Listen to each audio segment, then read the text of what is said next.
নমস্কার বন্ধুরা, বন্ধনা রেসিপিতে আপনাদের সবাইকে স্বাগত। আজকে আমি একটা ছোলার ডালের রেসিপি রান্না করব, যার জন্য আমি কাল রাত্রি 1 কাপ ছোলার ডাল ভিজিয়ে রেখেছিলাম। একটা মিক্সির জারে দিয়ে দিলাম ছোলার ডাল, তার সাথে সামান্য একটু জল, 3-4 টুকরো আদা আর 1 চামচের মতো আমি কাঁচা লঙ্কা বাটা দিয়েছি। দিয়ে ওটাকে মিক্সির জারে পিষে নিয়েছি। এদিকে কড়াই গরম হয়ে গেলে তাতে একটু সরষের তেল দিয়ে দিয়েছি। দিয়ে সেখানে আমি একটু হিং ফোড়ন আর গোটা জিরে ফোড়ন দিয়েছি। একটু ভাজা হয়ে গেলে জিরেগুলো, তাই এর মধ্যে আমি দিয়ে দিলাম বেটারটা দিয়ে দিয়েছি। বেটারটা দিয়ে আমি ভালোভাবে একটু নাড়াচাড়া করে এখানে দিয়ে দিচ্ছি স্বাদ মতো নুন। নুন দেওয়ার পর আমি এটা ভালো করে নাড়াচাড়া করব, না হলে এখানে গাঁট বেঁধে যাবে। এইভাবে আমি খুব ভালো করে একটু নাড়াচাড়া করলে দেখবেন বেটারটা শুকিয়ে আসছে। আর এই রান্নাটার মধ্যে একটা টিপস আছে, সেই টিপসটা আমি আপনাদেরকে দিয়ে দেবো, তাহলে দেখবেন এই রান্নাটা ভীষণ ভালো হবে। আমিও আগে এই রান্নাটা খুব একটা পারফেক্ট করতে পারতাম না, কিন্তু এখন আমার অনেকটাই হয়ে গেছে, তাই আমি ভাবলাম এটা আপনাদের সাথে এই টিপসটা আমি শেয়ার করি। তো এখানে দেখুন আমি এখন ওটা অনেকটাই কড়াই থেকে ছেড়ে আসছে, তাই আমি এখানে একটা প্লেটে একটু ঘি দিয়ে প্লেটে ভালো করে লাগিয়ে আমি সে বেটারটাকে ঢেলে দিলাম। দিয়ে আমি একটু ভালোভাবে ছড়িয়ে দিলাম, দিয়ে একটু হাত দিয়ে চাপা দিয়ে একটু ঠান্ডা হওয়ার জন্য রেখে দিয়েছিলাম। ঠান্ডা হওয়ার পর এখানে আমি 4-5টা ভালোভাবে এইভাবে 4-5টা সমান করে কেটে নেব। চারদিকে আমি একটা ছুরি দিয়ে সমান করে কেটে নিচ্ছি। নিয়ে আমি একটা আমার মন মতো একটা শেপ দিয়ে দিচ্ছি। আপনাদের যেরকম শেপ দেওয়ার ইচ্ছা আপনারা দিতে পারেন। আমি এখানে বরফির শেপে করে নিচ্ছি।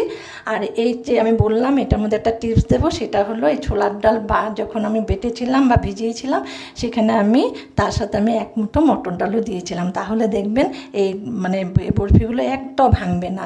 না হলে আগেও আমারও হতো না, আমারও ভেঙে একেবারে পুরো চুরমুর হয়ে যেত। তো এগুলো আমি দেখুন বরফি শেপে করে নিয়েছি। নিয়ে আমি এখন আমি কড়াইয়ে তেল গরম করেছি, তেল দিয়েছি। তেলের মধ্যে আমি দিয়ে দিয়েছি 2 চামচ ঘি। ঘি আর তেল গরম হয়ে আসার পর আমি এখানে এইভাবে বরফিগুলোকে দিয়ে দিচ্ছি। দিয়ে আমি ভালোভাবে একটু ভেজে নেব, উল্টো পাল্টা করে একটু ভেজে নেব।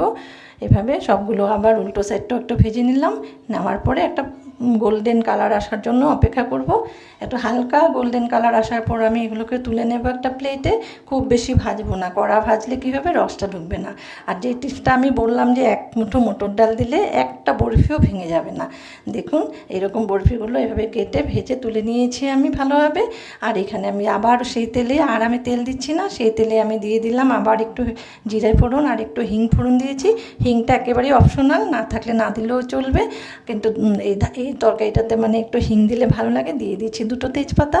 ভালোভাবে ভেজে আমি এখানে একটা বড় সাইজের টমেটোকে আমি ভালোভাবে কেটে নিয়েছিলাম, টমেটোর বীজগুলো ফেলে সেখানে আমি টমেটোগুলো দিয়ে দিয়েছি আমি 1 চামচ আদা বাটা। আদা বাটা দিয়ে দেবো এখানে। দিয়ে আমি এখানে দিয়ে দিচ্ছি কাঁচা লঙ্কা বাটা দিচ্ছি 1 চামচ, স্বাদ মতো দেবেন আপনারা। আর আমি এখানে দিয়েছি মানে 1 চামচের মতো আমি দিয়েছি হলুদ গুঁড়ো। দিয়ে দেবো জিরে গুঁড়ো 2 চামচ। দিয়ে দিচ্ছি কাশ্মীরি লঙ্কার গুঁড়ো 1 চামচ দেবো, এটা কালার সুন্দর আসার জন্য। আর আমি দিয়ে দিচ্ছি এখানে স্বাদ মতো নুন। দিয়ে মশলাগুলোকে একসাথে ভালোভাবে ভেজে নেব। এইভাবে সবগুলোকে একটু নাড়াচাড়া করে এখানে আমি একটু সামান্য জল দেবো, যেন মশলাগুলো পুড়ে না যায়।